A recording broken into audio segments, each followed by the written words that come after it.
Маш, საღამომშვიდობისა ყველას, კეთილი დაბრუნება პარაბელუმზე. დღეს ვისაუბრებთ ხელოვნური ინტელექტის ბოროტი მიზნებისთვის გამოყენებაზე. თქვათ, როგორც ჰაკერები, ასევე სახელმწიფო აქტორები, პროპაგანდა, პალბი ამბები.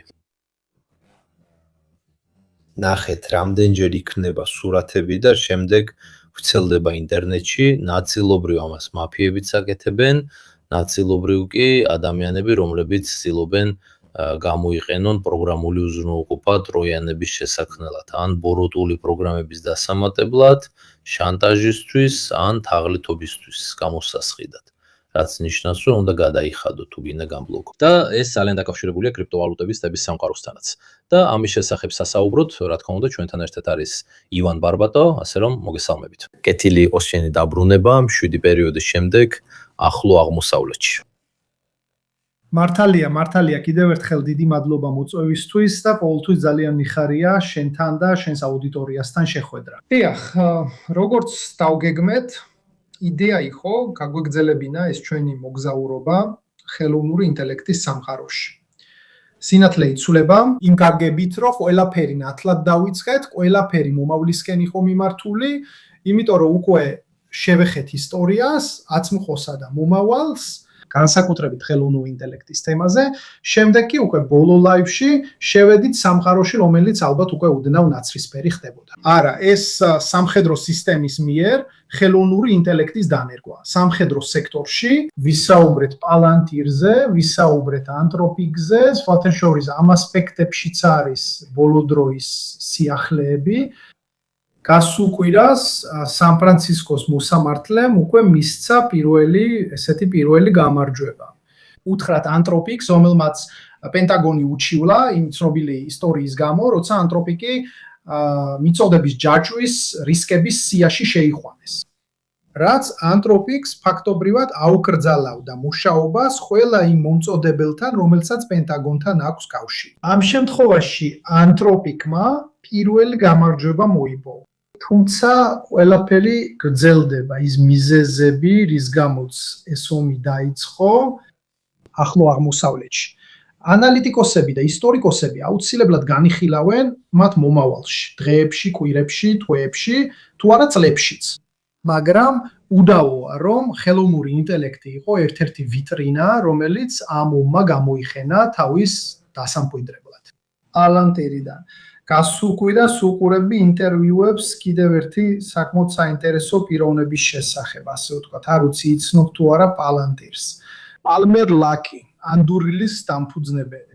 ბიჭი, რომელმაც გაყიდა თავისი დაარსებული კომპანია Oculus-ი მეტაზე, Facebook-ზე და ამის ბევრი ფული იშოვა. და შემდეგ სამხედრო სფეროში გადაინაცვლა თანაც საკმაოდ წარმატებით. ზუსტად გასულ კვირას მან თავისი დრონის, ფიურის გაუმჯობესება წარადგინა. არ ვიცი, თქვენგან ამდენმა იცის ის. ჩვენ საქმე ქონია მასთან. ის რაც მათ აჩვენეს, არც ისე საინტერესო ან ინოვაციურია, გარდა იმისა, რომ ამბობენ რაღაცის გაკეთება სურთ. იარაღის სისტემები ჩვეულებრივი ხელსაწყოებით და ტექნოლოგიით, რომელიც ჩვეულებრივ კომერციულად ხელმისაწვდომია,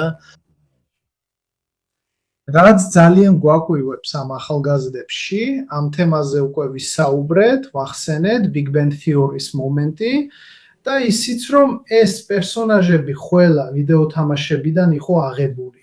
პალმერი სხვათა შორის მიდის ინტერვიუებზე შლაპებით, ბერმუდებით, ჰავაიუ პერანგში და არეულ თმებით. უფრო მეტ დროს ატარებს ენერგეტიკული სასმელების სმაში ვიდრე ლაპარაკში. და ძირითადად როცა ესეთი ტიპის ინვესტორს უსმენ, გრჩება შთაბეჭდილება, რომ ყველაფერი ხელოვნურ ინტელექტად იქცევა. რომ ხელოვნური ინტელექტი ყველაფერს გადაწყვეტს. მაგრამ თუ დავაკვირდებით იმას, რაც ირანში მოხდა, სანამ ყველაფერი სტატიკურია, შესაძლებელია მნიშვნელოვანი წინსვლა. მაგრამ როცა ყველაფერი კინეტიკური ხდება, ცოტა სხვანაირად. ირანის პასუხები ნამდვილად არ იყო წინასწარ ნავარაუდები და ასევე შედეგებიც ნამდვილად არ იყო წინასწარ ნავარაუდები. აი სხვათა შორის ეს არის ამ პერსონაჟის ბრენდული გამოსახულება. მათ აქვთ ორი უდიდესი თვისება თანამედროვე მეწარმეების. ისინი კარგად ფლობენ ტექნოლოგიებს და ინჟინერული თვალსაზრისითაც ძალიან ძლიერები არიან. ანუ ისინი ამას ახერხებენ, მაგრამ ასევე სოციალურ ქსელებშიც. დიახ. ქმნიან პერსონაჟებს, ხო ასეა, დიახ, ზუსტად ასე და ელონ მასკივით მას აქვს საკმაოდ მნიშვნელოვანი ინდუსტრიული ინჟინერული უნარი. ანუ თუ შევამჩნევთ მაგალითად ელონ მასკის მიერ OpenAI-სთან ან სხვა კომპანიებთან დაკავშირებით განხორციელებულ აღდგენას, ეს საოცარი იყო. მან 67 თვეში შექმნა კომპანიები, გიგაფაბრიკები, თუ ასე ვთქვათ. იგივე გააკეთა ანდორინშიც. იგი აშენებს ფერმებს, მოდულურ ინდუსტრიებს და ემზადება, რომ გახდეს პენტაგონის ერთ-ერთი ყველაზე დიდი მომწოდებელი. ეს კი, როგორც ვამბობთ, ის გადახვევა, რომელსაც ვაკეთებდით. ჩვენ გადავინაცვლეთ სრულიად განათებული ზონიდან ოდნავ ნაცრისფერ ზონაში, თუ გსურს ესე ვთქვათ. სადაც ყველაფერი ძალიან ასოცირდება პროპაგანდასთან. ხშირად ფაქტებთანაც, თუმცა ყოველთვის არა დამადასტურებელთან. და იდეა, რაც მე და მირკოს ჰქონდა, არის ის, რომ დღეს გადავინაცვლოთ იმ ზონაში, რომელიც ნამდვილად ჩრდილოვანი ზონაა, ალბათ სულაც შავი, რადგან ზუსტად ისე როგორც ვნახეთ ირანის ომში, სტატიკურიდან კინეტიკურზე გადასვლისას ყოველთვის არაა ასე, რომ ის აქტორები, რომელთაც ბნელძალად მივიჩნევთ, რეაგირებენ ისე, როგორც იყო ნავარაუდები. და ხშირად ისინი საკმაოდ წარმატებითაც ორგანიზდებიან ამ ტექნოლოგიების გამოყენებაში. აი სწორედ ასე დღეს ვიწყებთ საუბარს, რომელიც 4 ნაწილად იქნება გაყოფილი, თუ ასე გსურს დავხოთ ისინი. ამიტომ ჩვენ უფრო მეტად დავაკვირდებით იმას, რასაც აკეთებენ ძალის ბნელი მხარის მოქმედი პირები, ანუ იმას, რასაც ისინი წარმოადგენენ, სიგნალები და საფრთხეები ქვეყნებისთვის. ალბათ ამას ნატოს ქვეყნებზე დავიყვანთ, ანუ ევროპასა და შეერთებულ შტატებზე. ამიტომ გავაკეთეთ ფრენას, რომელიც სულ უფრო მეტად დაახლოებული იქნება ჩვენი ამჟამინდელი და მომავალი პრობლემებისკენ. დავიწყოთ ზუსტად ისე, როგორც მირკო გვაჩვენებს. ამჯერად ცოტა შევცვალე მიდგომა, ამიტომ ავირჩიე გრაფიკული გზა, თითქმის ისე თითქოს ეს web-გვერდის გვერდები იყოს. მოდით დავიწყოთ დაკვირვება თუ როგორ გამოიყენება ხელოვნური ინტელექტი და ზოგადად თანამედროვე ტექნოლოგიები. თქვათ სამ შემთხვევაში, იმ კონფლიქტებში, რომელსაც ასიმეტრიულს უწოდებთ. დღევანდელი ყველა კონფლიქტი ასიმეტრიულია. 2022 წლის თებერვალში დავიწყეთ იმის ნახვა, თუ რა იყო რუსეთსა და უკრაინას შორის კონფლიქტი. და სულ უფრო ხშირად ხედავთ კონფლიქტებს. როდესაც სიტყვა კონფლიქტებს ვიყენებთ, გულისხმობთ როგორც ფიზიკურ დაპირისპირებებს სამხედრო დონეზე, ასევე განვითარების თვალსაზრისითაც. უკვე დავაკვირდით ხელოვნური ინტელექტის სამყაროს და მას ორ დიდ ნაწილად დავხავით: შეერთებული შტატები და ჩინეთი. ეს არის ნამდვილი ბრძოლა. ჩვენ როგორც ევროპელები, როგორც ამ ტექნოლოგიების დამკვირვებლები და მომხმარებლები, აი სწორედ ასე, როდესაც ვაკვირდებით ამ თემას ასიმეტრიული კონფლიქტების კონტექსტში, მირკო, თუ გინდა ცოტა ქვემოთ ჩამოხვიდე, რომ დანარჩენიც ვაჩვენოთ გავრცელებიდან ინტეგრაციამდე და გამოყენებამდე, განსაკუთრებით ორმაგი დანიშნულების გამოყენებისას. ამ ტექნოლოგიებიდან თავის მხრივ. მაშ, როცა ვაკვირდებით სამყაროს, ნელ-ნელა გადავდივართ ახალ სამყაროში, რომელსაც ალბათ ჩვენი საუბრის ბოლო ნაწილში პირდაპირ დავასახელებთ როგორც ტერორიზმს, კიბერდანაშაულს, ანუ ორგანიზებულ დანაშაულს ტექნოლოგიების მეშვეობით, კიბერომსაც კი. და მოვიყვანთ მაგალითს. კლასიკური ორგანიზებული დანაშაულის ერთ-ერთი მაგალითი, რომელიც სულ უფრო მეტად გადადის თითქმის ინტელექტუალურ ორგანიზაციაში, თითქმის ყველა ამ პლატფორმის გამოყენებით. ისევე როგორც ჩვენ, ჩვეულებრივი მოქალაქეები, ხედავდით ამას. ასევე ეს ორგანიზაციებიც მხოლოდ ამ ტექნოლოგიების მომხმარებლები ან სუპერმომხმარებლები არიან. ამიტომ მათ კვლევასა და განვითარებაში ვერ ვპოულობთ, არამედ მხოლოდ გამოყენებაში. ხშირად ეს ძალიან ფანტაზიურია და ხშირად ტექნოლოგიების გამოყენება ისეთი ფორმით, როგორცაც მისი გამომგონებელი არ ელოდა. მანამდე კულისებში მირკოსთან საუბრობდით. ანუ მაგალითად Telegram-ი შესანიშნავი საკომუნიკაციო მექანიზმია, მაგრამ ხშირად მას ძალიან ფანტაზიურად იყენებენ კრიმინალებიც. და კიდევ უამრავი სხვა მაგალითია. როგორც არ უნდა უცნაურად ჟღერდეს. ესეთი ფართოდ გავრცელებული პლატფორმები ძირითადად უფრო პროპაგანდისტვის გამოიყენება და არა ორგანიზაციებს შორის კომუნიკაციისთვის. როგორც ამას შემდეგაც ვნახავთ.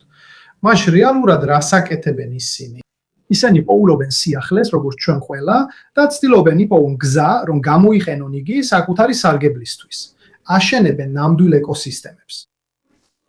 ეს ამჟამად დიდ სირთულეს უქმნის ხელისუფლებებს. ეს დიდ სირთულეებს უქმნის ხელისუფლებებს. რადგან ხშირად საქმე გვაქვს მექანიზმებთან, რომლებსაც ნამდვილად შეგვიძლია დავარქვათ ორმაგი დანიშნულების. ანუ ისინი ხშირად კომერციული მექანიზმებია, ამიტომ ძალიან რთულია მათი კონტროლი. ხშირად ეს მექანიზმები, მაგალითად, ისეთი პლატფორმები, როგორიცაა WhatsApp ან Telegram, ყველასთვის ნაცნობია.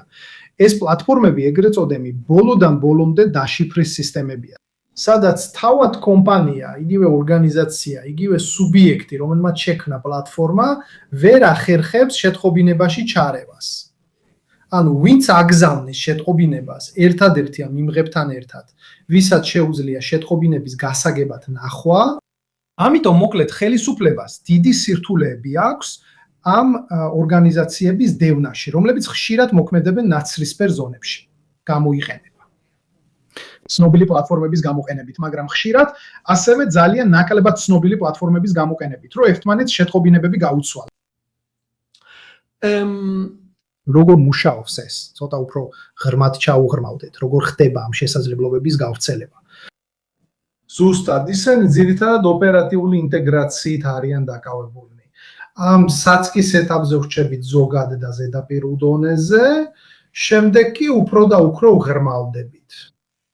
ისინი ხშირად იყენებენ ღია არხებს, ხო ასე. ვითხოვდი, რომ შეგვიძლია გავუყოთ 6 ძირითად სფეროთ. ერთ-ერთი მთავარი სფერო, რომელსაც კრიმინალები იყენებენ. მოდი ყველა ერთად მოვუყაროთ თავი, რადგან სხვადასხვა განსაზღვრება შეიძლება მოიცავდეს. ტერორიზმს, კრიმინალურ ორგანიზაციებს, დიდი თუ პატარა, უფრო თუ ნაკლებად ორგანიზებულს და ასევე მარტოხელა დამნაშავეებს. პირველი, რა თქმა უნდა, არის კიბერსამყარო. კიბერსამყარო საკმაოდ არსებითად სარგებლობს ხელოვნური ინტელექტით. მირკო, იქნებ ცოტა ქვემოთ ჩახვიდე, რომ აპურებლებმაც შეძლონ ნახვა. სწორია. კიბერკრიმინალის სამყარომ უზარმაზარი სარგებელი მიიღო ხელოვნური ინტელექტისგან. რატო? იმიტომ რომ ხელოვნური ინტელექტის უბრალო გამოყენება თარგმნის უნართან და ინფორმაციის გავრცელების უნართან ერთად, ან გავლენასა და პროპაგანდასთან ერთად ძალიან დიდი დახმარება გაუწია. ამ შემთხვევაში, როგორც კიბერკრიმინალებს, ასევე ტერორისტულ და ფსევდოტერორისტულ ორგანიზაციებს, ანუ მათ, ვინც ამ ორგანიზაციებს უჭერს მხარს, გავლენა და პროპაგანდა ალბათ ერთ-ერთ ყველაზე ძლიერი იარაღად იქცევა მათ სასარგებლოდ, რომელსაც ყველაზე რთულად ებრძვიან. მე ვფიქრობ, რომ იტალიაში ჩვენ ვიხილეთ გასულ კვირას, სწორედ გუშინ, რაც შეეხება გავლენის საკითხს, არასრულწლოვანთა დაპატიმრებების სერია, რომელთაგან ერთ-ერთი ბრალდებულია. ვფიქრობ, სულ 7 ბიჭი იყო ჩართული. ისინი ეკუთვნოდნენ ჯგუფს, რომელსაც Werewolf Division ეწოდება. მირკო, შენ როგორც ისტორიკოსი და ისტორიის დიდი მცოდნე, იცი რომ ეს ახალი ჯგუფი არ არის. მოკლედ, ის წარმოიშვა როგორც ზოგადი წინააღმდეგობის ჯგუფი, უკვე მეორე მსოფლიო ომის ბოლოს. და რას აკეთებს? ცდილობს გავრცელდეს, ცდილობს გავლენა მოახდინოს, ცდილობს პროპაგანდის გავრცელებას. სამწუხაროდ, ეხლა smartphone-ებისა და სოციალური მედიის პლატფორმების მიერ მოცემული სარგებელი ყოველთვის დადებითი არ არის და ვერ იქნება 100%-ით. ასევე აქვს დრამატული მხარეები, დრამატული. და განსაკუთრებით ახალგაზრდები, ძალიან ახალგაზრდები, ნამდვილად არიან ყველაზე მეტად მიდრეკილები, ყველაზე სუსტები და ყველაზე ადვილად გავლენიანები. ამ ჯგუფების გადაბირების ნაწილი ამცირებს ასაკობრივ ზღვარს ძალიან ბევრისთვის. უკვე ისლამური სახელმწიფომ დაიწყო 2000 წელს, რა იყო ეს? 8-10 წლის ბავშვებს იყენებდნენ Facebook-ს რეკრუტირებისთვის და ასე შემდეგ. ბევრი შემთხვევა იყო. არის ერთი შემთხვევა ამ კვირებში, მიუხედავად იმისა, რომ ირანში მგონი და ახლოებით 200,000 პაზდარანია და 600,000 ბასიჯი. IRGC პაზდარანები 12 წლის ბავშვებს რეკრუტირებენ. ფორმებით, ყველაფრით. რა თქმა უნდა, ისინი იწევენ მეთვალყურეობის, ინფორმაციის შეგროვებისა და სხვა მსგავსი საქმიანობით. თუმცა, რა თქმა უნდა, იმ გარემოში ეს ცოტა უფრო მარტივია. ამ ორგანიზაციების მხრიდან მათი ინდოქტრინაცია, რადიკალიზაცია და ასე შემდეგ. ასე რომ, როდესაც მე ვახსენე ისლამური სახელმწიფო, ეს სრულიად სწორია, თუმცა ეს არის რაღაცა, რაც ხდება ბევრ ადგილას, სამწუხაროდ ევროპაშიც. ალბათ ამას ჩვენი საუბრის მესამე ნაწილში ვიხილავთ, ზუსტად როგორც ვამბობდით. ასე რომ, რეკრუტირება და მობილიზაცია შემდეგ კი ამას ძალიან ხშირად იყენებენ ფინანსური და ლოგისტიკური მდგრადობის ასაშენებლად. ისინი ძალიან კარგად თანხმდებიან პლატფორმების საშუალებით. ერთმანეთში სპეციალურ კოდებს იყენებენ, ამას საბოლოო ეტაპზე ვნახავთ. ისე იგივე პლატფორმები მირკო. ეს არ არის ხელოვნური ინტელექტი, მაგრამ ყველაფერი რაც არის, ხო, ბანკინგი და ფინანსური პლატფორმები ძალიან ხშირად გამოიყენება ფულის გასავრცელებლად. და ეს ყველაფერი იყენებს ერთ კონცეფციას, არის თუ ხსმენია ტექნოლოგია სახელად Tor, რომელიც ბრაუზერია და დაფუძნებულია ამ მუშაობაზე. ვითხოვდი რომ კი. ყველა ვინც მუშაობს OS-ში და მის მიმდებარე სფეროებში, იცნობს ამ ტექნიკას. ასევე არსებობს ეგრეთ წოდებული ბნელი ოსინთებიც. დიახ, არა, აბსოლუტურად, რადგან ისინიც კი ვინც ძალის კარმხარეს მუშაობს, უნდა დაიცვან თავი. ამიტომ იყენებენ ხახვისებურ სისტემას, სწორედ ეს არის ონიონი. ასე უფრო და უფრო მეტად იცავენ თავს. ეს არის Tor ბრაუზერის სიმბოლო, სხვათა შორის, სწორედ ეს არის. ამგვარად, პროქსების სერიის, ანუ სატელიტების აგებით, სულ უფრო მეტად იმირბება. იმდენამდე, რომ ხელისუფლებისთვის შეუძლებელი ხდება იმის გაგება, რომელიც სერვერიდან. შეიძლება ეს იყოს ვინმე მეზობელი ახლოს, ან ისეთი შტაბ-ჭრილება იქმნება თითქოს სინგაპურიდან ან სხვაგან წერს. იყო Silk Road-ი, დიახ. დიახ. ხა, იმიტომ რომ მე ვიცოდი, რომ Silk Road-ი ფორუმი, სადაც შეიძლება იყიდო კილერისგან ბალახის შეკვრა, იარაღი, რომელიც ნაწილებად ჩამოგივიდოდა. და მე ფაქტობრივად დაიჭირეს მფლობელი. ეხლა თუ არ ვცდები, eBay-ს უკვე რამდენიმე წელია ციხეში ყავს. თუმცა სხვა ვარიანტებიც გაჩნდა. არის კიდევ იტალიური ვარიანტიც, რომელიც თუ არ ვცდები, Forum Cipolla ერქვა, მე ჩნდებიან ქვევარიანტები და ასე შემდეგ. ეს ყველაფერი აბსოლუტურად სიმართლეა და კიდე თუ შენ და შენ საზოგადოებას გინდათ, შემდეგ ჯერზე შეიძლება სახელმწიფო აქტორებსაც გადავხედოთ, მოკლედ შესავალი გავაკეთოთ. კიბერსამყარო იყოფა ორ დიდ კატეგორიად.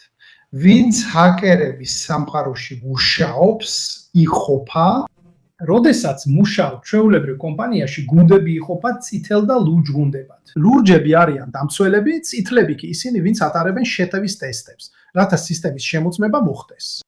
შემდეგ ჰაკერების დიდი სამყარო იყოფა თეთრკუდიანებად, ნაცრისფერკუდიანებად და შავკუდიანებად. თეთრები არიან ეთიკური ჰაკერები, შავები კი ბოროდენი. ხოლო ნაცრისფერები არიან ისინი, ვინც ზოგჯერ საზღვარზე მოძრაობენ. შემდეგ ძალიან ძიმე თეოლოგიურები, ხო ასეა. ისინი ვინც შეიძლება მაგალითად რუსის სენდორმები არიან, რომლებიც არაფერს გაუკეთებდნენ სხვა რუსს, მაგრამ ამას აკეთებენ უკრაინელების წინააღმდეგ. არის ისეთებიც, რომლებიც ინდურ call center-ებს ჰაკავენ და მერე პრაქტიკულად პირდაპირ ეთერში აჩვენებენ YouTube-ზე. ეგ საკმაოდ ცნობილია, ხო ასეა. გულისხმობ, ესეთი კურია. დიახ, იმიტომ რომ ფულს არილებს, მაგრამ ტექნიკურად სხვა ქვეყანაში სხვა დანაშაულს ჩადის. ვირაცის წინააღმდეგ, ვინც სხვა ქვეყანაში დანაშაულს ჩადის. და კიდე უნდა ითქვას, რომ ხშირად სიტყვა hackers არასწორად იყენებენ. ამ ხრივ აბსოლუტურად. დახაკული თამაში, არა, ისინი კრეკერები არიან. ისინი ვინც კრეკებს აკეთებენ. მერე არიან ლამერები, ესეც დამამცირებელი ტერმინია რო გითხრან, ლამერი ხარ. სინამდვილეში ლამერი ისაა, ვინც თავს ჰაკერად აჩვენებს, მაგრამ სინამდვილეში არ არის. დიახ, სინამდვილეში ისინი იყენებდნენ წარმოებულ პროგრამებს. საუბრობ ძალიან ძველ რაღაცებზე, 90-იანი წლების მაგალითად ბეკორიფისზე და ასეთ რაღაცებზე.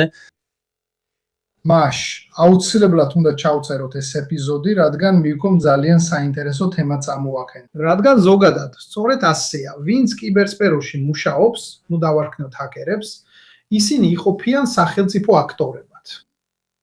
ანუ არიან სახელმწიფოები, რომლებიც ერთმანეთს კიბერომით ებრძვიან. და იდეოლოგიური ჯგუფები, მაგალითად ანონიმუსი, ხშირად ცდილობდა ხალხის დახმარებას და კიდევ არიან კრიმინალებიც. სახელმწიფო და კრიმინალურ ჰაკერებს შორის ნამდვილ ფრენჩაიზინგი შეიქმნა. ამას მომავალში გაჩვენეთ. ესენი რას აკეთებენ? წერენ ნამდვილ სახელმძღვანელოებს, ატარებენ ტრენინგებსაც და გიხსნიან როგორ გააკეთო ესა თუ ის რამე. ეს რატო ხდება? პირველ რიგში თავდასასმელი ზედაპირი უზარმაზარია. ეს არის ვებ-სივრცე. ამიტომ ყველას ერთდროულად ამის გაკეთება არ შეუძლია. იმ მომენტში, როცა ისინი ქმნიან ფრენჩაიზინგს, უხსნიან ბავშვებს, ან ინდოელს, ან ვიეტნამელს, ან კამბოჯელს, როგორ განახორციელონ ეს თავდასხმები. ისინი იღებენ შემოსავლის 15-დან 20%-მდე. მაგრამ ამით რას აკეთებენ? თავიდან იცილებენ იმას, რომ სხვა ვინმე შეუტევს იმ პირს ან სხვას. ამას რისკის გადაცემა ქვია. ზუსტად. ამიტომ, როცა დამწყები ბიჭი რამეს არასწორად გააკეთებს, შემდეგ, როცა პოლიცია კარზე დააგაკუნებს, შედეგებს ბიჭი იღებს, არა ჯგუფი. შემდეგ ჩვენ ვაჩვენეთ, როგორ აკეთებენ ამას, როგორ ლაპარაკობენ, რა ტიპის ჩათი ხალიბდება.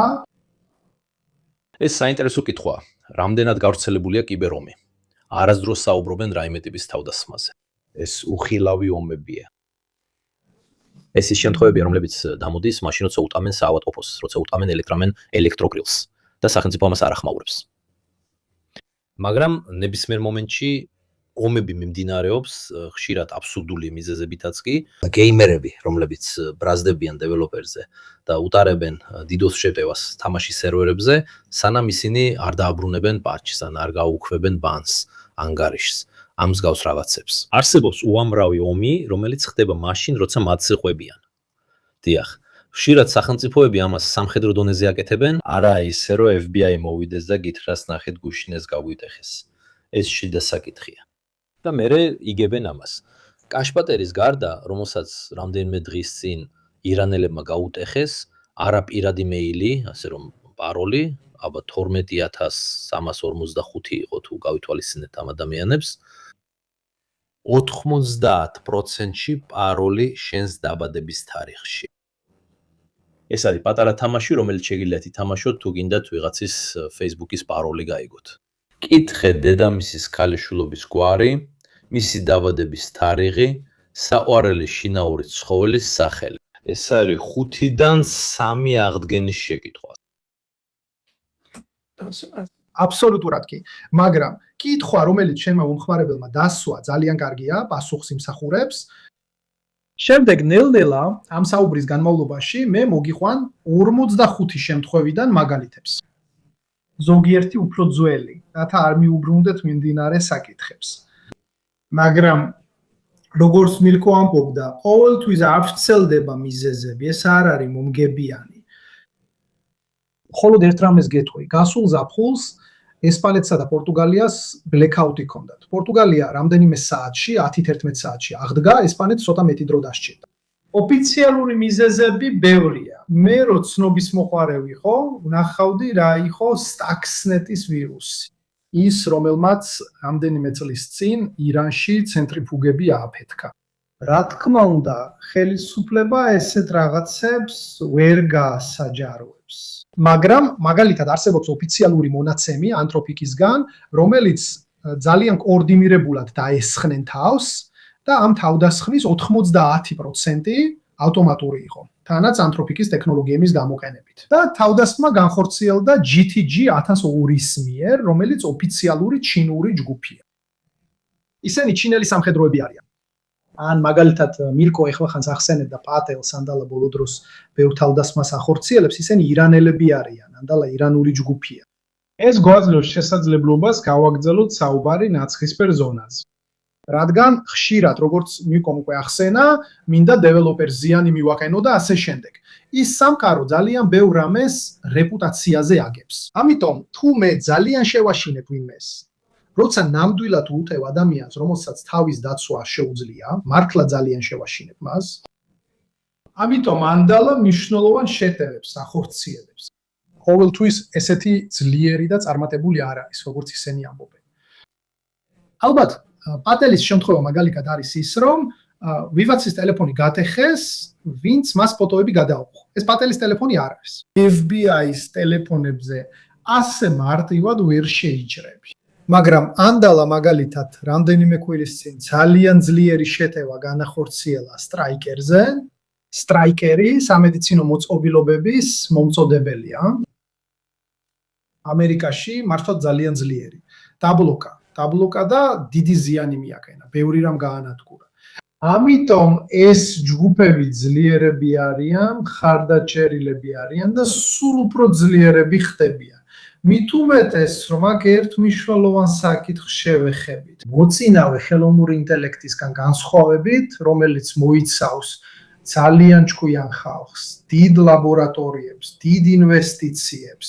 ეს არის სამყარო, სადაც რადგან ინტელექტი საკმაოდ თანაბრად არის განაწილებული მსოფლიოში, 45 კაციანი ჯგუფი ტექნოლოგიებით, რომლებიც ხელოვნური ინტელექტისთვის მოძველებულია, მაგრამ მაინც ახერხებენ სისტემების სისუსტეების გამოყენებას.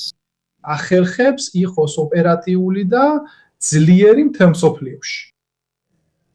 ამ დღეებში სხვათა შორის, მგონი ეს სწორედ დღეს იყო, ასე რომ შემიძლია ვთქვა, ეს ამბავი ლიბიაშიც კი ორგანიზდებიან მასტრი აწყობს ჯარებს, რათა შექმნას კიბერომი. ჩრდილოეთ კორეა ამ თემაზე ისევ აქტიურია. ჩრდილოეთ კორეა წელიწადში დაახლოებით $100 მილიონ გამოიმუშავებს ransomware-ით, გამოსასყიდებითა და შანტაჟით. Quindi, insomma, შემდეგ როცა გავაგრძელებთ, მოგიყვებით თემას ლაზარუსზე, რომელიც ჩრდილოეთ კორეის ჯგუფია. ზუსტად ასე მირკო. გადავიდეთ მატრიცაზე. 1-დან 5-მდე. რა თქმა უნდა, 5 არის ყველაზე ძლიერი ზონა, ყველაზე დიდი საფრთხე, მე დაგიყავით ტექნოლოგიები და ფუნქციები, იმარეებით, სადაც ისინი გამოიყენება. მაგალითად, ხელოვნური ინტელექტით ხარდაჭერილი სისტემების სფეროში, კრიმინალები, ტერორისტული ან ფსევდოტერორისტული ორგანიზაციები ბევრად უფრო მარტივად ახერხებენ პროპაგანდისა და რეკრუტირების განხორციელებას, ვიდრე ადრე. პროპაგანდა მნიშვნელოვანი თემაა. ისევ აქტუალურია, რადგან მაგალითად განსაკუთრებით ანტიტერორისტულ სამყაროში ხელისუფლებისთვის ძალიან რთულია ქცევების მტკიცებულებებთან დაკავშირება და სოლიდური ბრალდებების წაყენება მტკიცებულებებით. რადგან პროპაგანდა არის რაღაცა, რაც საკმაოდ არალინიერად მოძრაობს კარგი, მაგალითად, მათ შეუძლიათ ვიდეოების წარმოება ბევრად უფრო მარტივად, გაგზავნონ სხვადასხვა ენაზე და განსაკუთრებით ყველაფერი უფრო დახვეწილი ხდება, შეცდომა განზრახულია. შენ გახსოვს მირკო მინიმ ბლეკი, ხო? როსველის შემდეგ CIA აგზავნიდა ხალხის სახში აგენტებს, რომლებიც დაახლოებით ჯონ ბელუშივით იყვნენ ჩაცმულები, ხო, როგორც Blues Brothers-ი. რაც შეიძლება თეატრალურად, მანქანებით, ზუსტად როგორც ფილმში Men in Black. რატო? იმიტომ რომ ეს როცა ხალხი ხვებოდა, ეს იყო 50-იანი წლების ფილმები, პირველი გავლენის ოპერაციები, როცა ხალხი ხვებოდა რაც მოხდა, გიჯად მიიჩნევდნენ. ჩემს სახლში მოვიდნენ შავებში ჩაცმული ადამიანები, რეიბანებით, ანუ რასხვედი. და იგივე საკეთებენ ეს პროპაგანდისტებიც, ანუ შეგნებულად აკრიან რაღაცებს, შეცდომებს, რატო? იმიტომ რომ როცა ყველაფერი ზედმეტად იდეალურია, ეს ზედმეტ ინტერესს იწვევს. მაგალითად ესეთ ცივილურ კომერციულ სფეროში, ხო? რამდენიმე ხნის წინ შეიქმნა ავატარი, რომელიც მთლიანად ხელოვნური ინტელექტით იყო შექმნილი, ულამაზესი გოგონა, სახელად ალანა, ჰისპანური წარმოშობის, ინფლუენსერი, რომელსაც მილიონობით გამომწერი ხდავდა. კი, ასევე გიგაჩატშიც. დიახ, აბსოლუტურად, დიახ.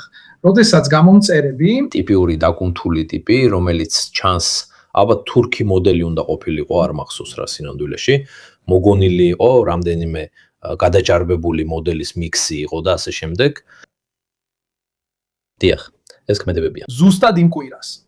სახელი არ მახსოვს, მაგრამ იყო ერთი ანგარიში, სადაც ძალიან ლამაზი გოგო იყო, ამერიკელი ჯარისკაცი, ფოტოებს იღებდა ტრამპთან ერთად, მელანიასთან ერთად, ყველა სიტუაციაში, რა თქმა უნდა, პატრიოტული, ულამაზესი, ამერიკული ოცნება, მაგრამ სინამდვილეში ეს იყო სრული ავატარი, მაგრამ როცა ეს ხდება, მომხმარებლები ბრაზდებიან და წყვეტენ ყურებას.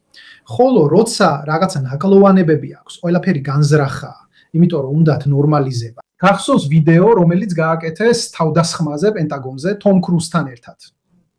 ზუსტად ძალიან კარგი, მადლობა ჯესიკა ფოსტერ. ვიდეო, რომელიც პენტაგონმა გააკეთა ირანში თავდასხმის შემდეგ, ტომ კრუზის სტილში და ასე შემდეგ. მიზანი რა არის? ნორმალიზება. ნუ ყველაფერი ისე გამოიხურებოდეს თითქოს თამაშია. ამიტომ ყველა დაშორებულია, ყველაფერი დეხუმანიზებულია. ამიტომ ეხლა როცა ხედავ დრონის თავდასხმას, ყურადღებას ამახვილებ თავდასხმის წარმატებაზე, კარგი, დრონის თავდასხმაზე ამახვილებ ყურადღებას და არა შედეგებზე. კარგი? მაშინ დიდი ენის მოდელები რას აკეთებენ? კიდევ ერთხელ ეხმარებიან პროპაგანდა, რეკრუტირება, კიბეროპერაციები ახლა ძალიან ძლიერია. თაღლითური სქემებით, ენის შეცვლით, ფიშინგით, სულ უფრო დახვეწილი, სულ უფრო რთული გასაგებად. დიახ. აღარ არის ნიგერიელი პრინცი ადრე რო ბიგზავნიდა მეილს. ძალიან სულად იყო დაწერილი. ეხლა ბევრად უკეთესად აკეთებენ. მე როგორც იუთუბერი დამოცდილებიდან გეუბნები. მე ძალიან ბევრი მეილი მოვდის ხალხისგან, რომლებიც თავს YouTube-დან, Facebook-დან ასაღებენ ხალხისგან, ვინც მეუბნება, შენი ვიდეოების ავტორულ უფლებებთან პრობლემაა, ძმაო, გადადი ამ ლინკზე და ასე შემდეგ. ძალიან ბევრი ესეთი მოდის. ან კიდევ არის ყალბი კომერციული შეთავაზებები, როცა მეილი მოდის, ჩვენ ვართ სპონსორი X, ვყიდით მიკროფონებს, გამოგიგზავნით და ასე შემდეგ. გადმოწერე შესავალი პაკეტი. შენ მიდიხარ, რა თქმა უნდა, აკეთებ ონლაინ სკალიზაციას და რა თქმა უნდა, ტროლგრამს. აბსოლუტურად. ამას ეწოდება ერთი დაცკაპუნება, მაგრამ ეხლა მივედით იმ წერტილამდე, სადაც უკვე ნულ დაცკაპუნება. დღეს ჩვენ განწყობილები ვართ გამჟავნებისთვის, ბევრ თქვენგანს ეს უკვე სმენია. მაგალითად, უკვე რამდენიმე წლის წინ არსებობდა პროგრამა სახელად პეგასუსი, ისრაელის პროგრამა. ჯეფ ბეზოსის ტელეფონი დაინფიცირდა ფოტოთი, რომელიც გაუგზავნა მოჰამედ ბინ სალმანმა, MBC-მა, საუდის არაბეთის მეფე. ეს შემდეგ გადაცემაში ვაჩვენებთ, როგორ ხდება ეს, მე 6-ე გადაცემაში ვაჩვენებთ. ეს მაგონებს იმას, რაც ახლა ვრცელდება WhatsApp-ზე, ხო ასეა? დიახ. მეცინება, რადგან როცა მესიჯი მომდის ჩატში, ეს მოხდა პროფესორ ბრეჩიასთან, რომელსაც ვესალმები, მოდის სურათი მაგალითად, გთხოვთ მისცეთ ხმა ჩემს ქალიშვილს. Bravissimo. ძალიან ფართოდ ვრცელდება. პეგასუსის შემთხვევა უფრო დახვეწილი იყო, უფრო რთული, რადგან მას აქვს ნულოვანი კლიკი. შენ ვერაფერს გააკეთებ, თუნდაც არ დააკლიკო და არ გახსნა. ეხლა ვაჩვენებთ, როცა გადაცემას ჩავწერთ, როგორ ხდება ეს. გადავიდეთ რამდენიმე შემთხვევაზე, ჯერ კიდევ სოფლიო მასშტაბზე ვარ. გადავიდეთ რამდენიმე შემთხვევაზე, ეხლა ახლო აღმოსავლეთის, აზიის, აფრიკის შემთხვევებზე, ქვემოთ ამ სლაიდზე, რომელსაც აჩვენებ. მას ახლო აღმოსავლეთი უკვე ახსენა მირკომ, ISIS-ი, ჰეზბოლა. სხვათა შორის პროპაგანდის სამყაროში აი ეს უნდა გაკეთდეს, ეს მოსაზრება უნდა გავითვალისწინოთ. რიკო, გინდა აჩვენო ფოტო, სადაც ჰამადია, ბაშარი და ზახირბირავი, ის ფოტო იმ სცენიდან. ეს მოდის.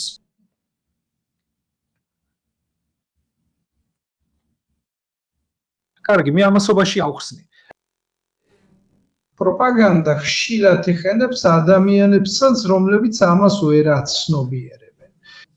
ასე რომ მაგალითად, როცა ამ თაღლითურ სქემებზე საუბრობდით, აი მირკო აძლიერებს ცენტრში ფურცლით ხელში მყოფი ბატონი, ნაცრისფერი პიჯაკით, არის მად ბარაჰი. ხოლო წითელი დროშისკენ არის ზახირ ბრაჰიმი. ის არის ჰამასის საგარეო საქმეთა მინისტრი. ინგლისში ისინი ეს ორი ჟან რენო რეაბილიტაციის შემდეგ იდუე ჩვენ ისინი ძალიან კარგად ვიცით, თუნდაც ავიცოდეთ ევროპაში. ორივე ფლობდა ფლოტილიის რამდენიმე ნავს. ისინი ვინც წავიდნენ საკვები პროდუქტების გასანაწილებლად და შემდეგ ისრაელმა დააპატიმრა და სხვა მსგავსი შემთხვევები. ისინი ძალიან ხშირად იყენებენ უმეცარ ადამიანებს. მე აბსოლუტურად დარწმუნებული ვარ, რომ ფლოტილიაზე იმ ასეულებს შორის, არ ვიცი რამდენი იყვნენ, მოხალისე წევრებსა და სხვებს შორის ძალიან ბევრი იყო ისეთი, ვინც საკუთარი იდეოლოგიით მოტივირებულებს დახმარების გასაწევად წასვლა უნდათ.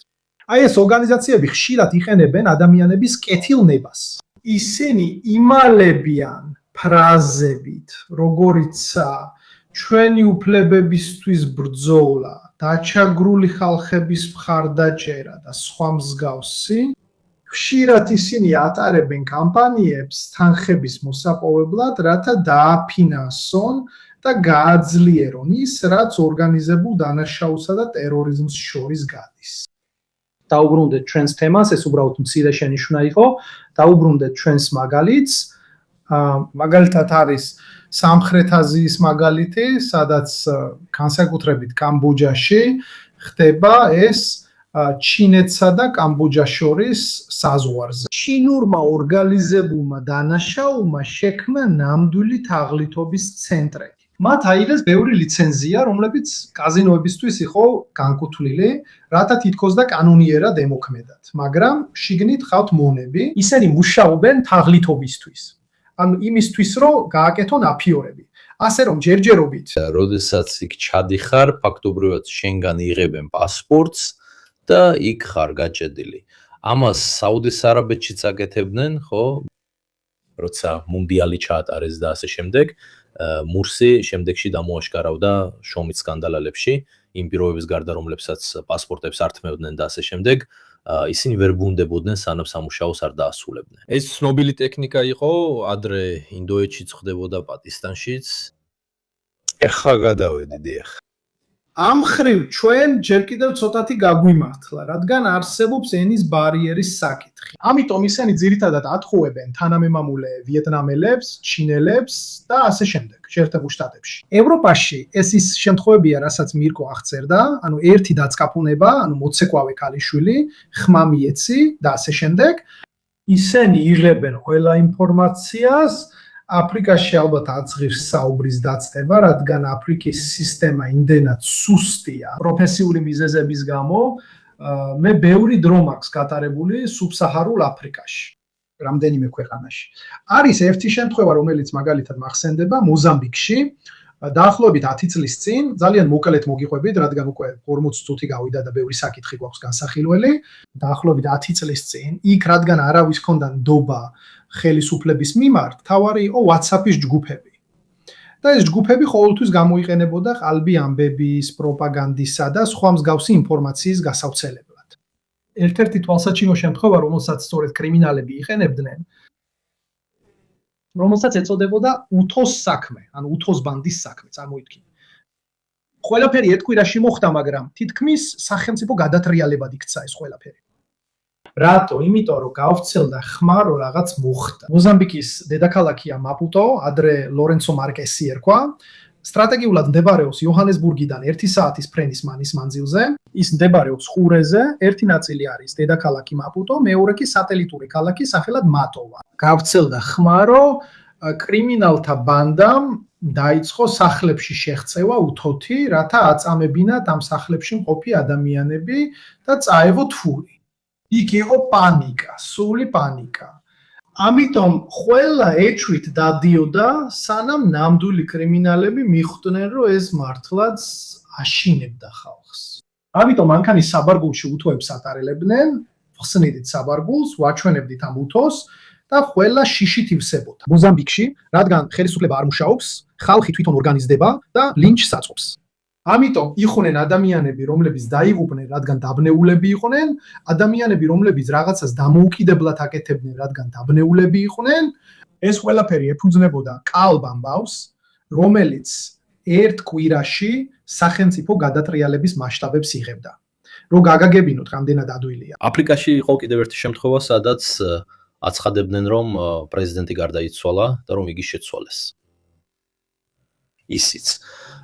შემდეგ არ ჯეროდათ, რომ დაბრუნებული პრეზიდენტი ნამდვილი იყო. დიახ. ეს რამეს ვნახეთ იტალიაში, ხელოვნურ ინტელექტამდე, უნო ბიანკას პერიოდი. უნო ბიანკას ბანდა ყველა ხედავდა თვალით. წარმოიდგინეთ, რამდენი თეთრი უნო დადიოდა იტალიაში, ყველა ხედავდა უნო ბიანკას ბანდიტებს, იქნებ იმიტომ, რომ ვიღაცამ ჩიხში დატოვა დაჩერებული, ეგენი არიან. და დაუბრუნდეთ კონცეფციას. და აი აქ არის პარადოქსი, ხო ასე, ანუ ივანე, რასაც შენ ამბობდი, რატო იყენებდნენ უნო ბიანკას ბანდის წევრები თეთრ უნოს? იმიტომ რომ ძალიან ბევრია. ზუსტად. და ძალიან ბევრ სულ შეტყობინებას აძლევდა. და ნელ-ნელა მივდივართ იმ წერტილამდე, რაზეც ადრე ვსაუბრობდით. ან შეცდომა განზრახია, ან მუდმივი უნდობლობა. ამჟამად მაგალითად ისინი, ვინც ხალბამბებს ქმნიან, ამას აღარ აკეთებენ. მაგალითად კიდევ ერთი თავლითობა, რომელიც ახლა მოდაშია, როგორც ახლა შეგვიძლია ხელოვნური ინტელექტის დახმარებით რეალურ დროში სახის შეცვლა, ასევე ხმის იმიტაციაც. მაგრამ ეს სრულყოფილი არ არის. ამიტომ თუ სრულყოფილებას ვეძებ, მაშინვე გამომიჩერე იმ მომენტში, რადგან ბევრმა კომპანიამ ახლა გააუქმა შეხვედრები Zoom-ით, Google Team-ით, Meet-ით და ასე შემდეგ. რადგან ყოფილა შემთხვევები, როცა ვიღაცას შეუძლია შეეღწია თავი წარმოედგინა როგორც გენერალური დირექტორი ცუდი კავშირის მეშვეობით, ისე რომ ხელოვნური ინტელექტის ნაკლოვანებები ვერ შეენჩინათ. იქ იყო მსახიობი, ანუ კრიმინალი, რომელიც თავს ასაღებდა გენერალურ დირექტორად. და მოკლედ, რადგან სუფთა გამოსახულება არ იყო, შეუძლებელი იყო გაგერჩია, რომელი იყო ნამდვილი და რომელი ხალბი. მოკლედ, ესენი არიან ნამდვილიები, მანქანიდან დაუკავშირდი, აეროპორტიდან გამოვედი, ღამეა. მშვენიერია. გავაგრძელოთ. ეხლა ეს დავამთავროთ და გავაგრძელოთ შემდეგი ის ორგანიზებულ დანაშაულზე, ტერორისტული ჯგუფების მიერ ხელოვნური ინტელექტის გამოყენებაზე. აქ მე ეს სამ ძირითად ნაწილად გაგიღავით. სურვილის შემთხვევაში გადავდივართ მესამე ნაწილზე, სადაც აღნიშნავთ იმ შესაძლო არსებობას, რაც შეიძლება იყოს. შეერთებულ შტატებში ამას უფრო დეტალურად განვიხილავთ. მათ ამ ეტაპზე დიდი შიში არ აქვთ ისლამური ტერორიზმის მიმართ. ისინი უფრო მეტად შიდა ტერორიზმზე არიან კონცენტრირებული. ჩვენ ევროპაში ალბათ უფრო მეტად ვართ შესაძლო საფრთხის წინაშე, ესე ვთქვათ, ხეზე რო დავაკაკუნოთ, რკინასაც, ყველაფერს, ფოლადსაც კი. შესაძლო საფრთხესთან, რომელიც დაკავშირებულია ისლამურ ტერორიზმთან, მზარდი შეშფოთება რადიკალური ჯგუფების ორგანიზებული დანაშაულის გამო. ამიტომ ჩვენ ამ მეორე ნაწილში მივდივართ სამნაწილად და ოფისკენ, მუსლიმთა საძმო, რომელიც უდაოდ წარმოადგენს პოტენციალს, თუმცა ამის დამადასტურებელი ბევრი მტკიცებულება ჯერ არ გვაქვს, რადგან შემდეგ მირკო ამას გვაჩვენებს.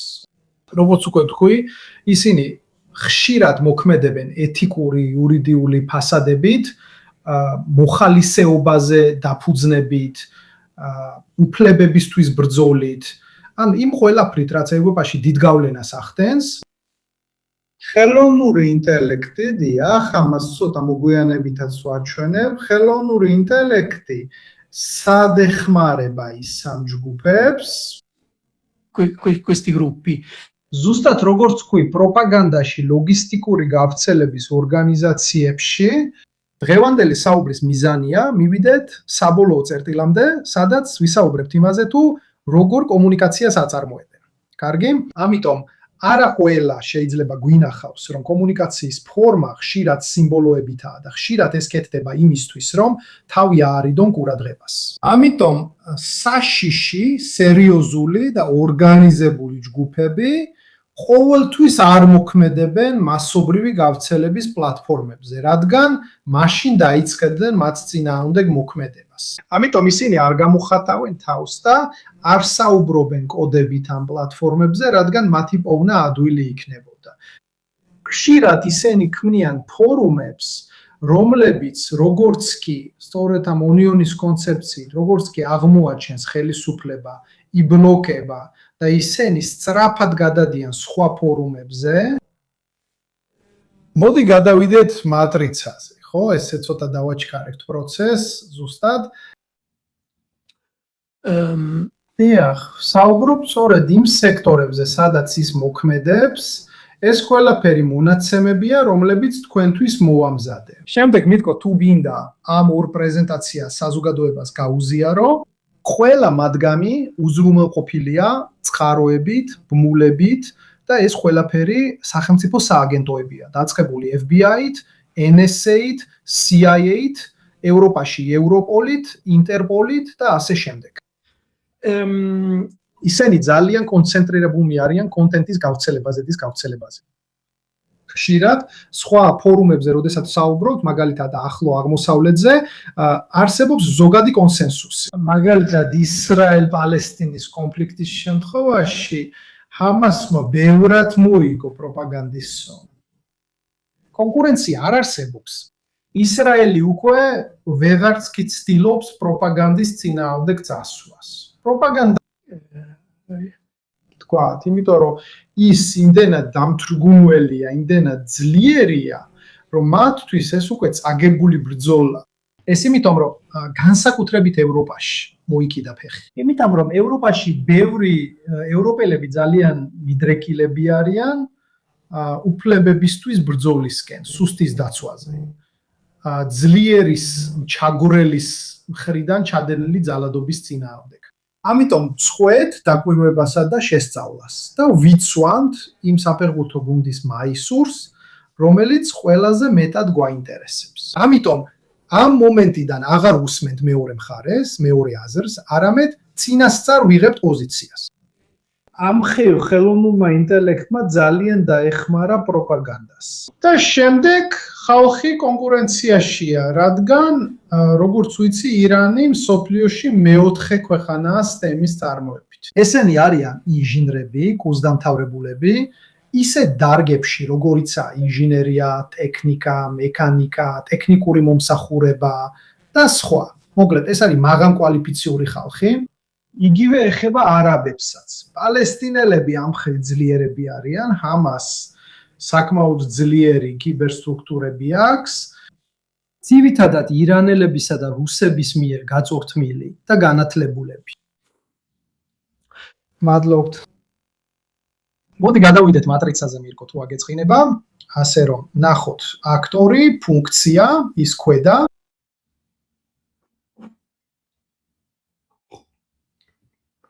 შეიძლება კიდე უფრო ქვემოთ. აი აქ არის. როგორც ადრე მე გაგიხვეთ, ნიშნულობის მიხედვით 1-დან 5-მდე, ან წონის მიხედვით, თუ როგორ ნაწილდება ხელოვნური ინტელექტის ფუნქცია და რაში გვეხმარება იგი. აი ტერორიზმი და SMS ძალიან ეხმარება პროპაგანდის რეკრუტირებაში. ეს უკვე თქვით ადრე გუშინ დაკავებულ არასრულწლოვანთან დაკავშირებით. გონია რომ იმ ჯგუფს, რომელსაც ის იტალიაში ეკუთვნოდა, დაახლოებით 80 წევრი ხავდა, რომლებიც იღებდნენ ინფორმაციას და გადიოდნენ მომზადებას. ამიტომ აქ ენობრივი ბარიერი უკვე აღარ არსებობს. შესაძლებელია ინფორმაციული მასალის ფართოდ გავრცელება. საერთოდ ბიჭს ჰქონდა მასალა აცეტონის პეროქსიდის ნაზავის დასამზადებლად. ანუ ასაფეთქებელი მასალა. იგივე მასალა, მასობრივად. იგივე ჯგუფები, ამ შემთხვევაში მემარცხენე რადიკალები, ხშირად ავრცელებენ სახელმძღვანელოებს, სადაც მოცემულია ინსტრუქციები ხელისუფლებასთან ბრძოლისა და სხვა მსგავსი ქმედებებისთვის. ამიტომ ხელოვნური ინტელექტი ძალიან ეხმარება პროპაგანდასა და მომზადებას. ორგანიზებული დანაშაულებრივი ჯგუფები ძალიან კონცენტრირდებიან იქ, სადაც ფულია, აშკარად. ასე რომ იდეალები აღარ არსებობს, არსებობს ფული.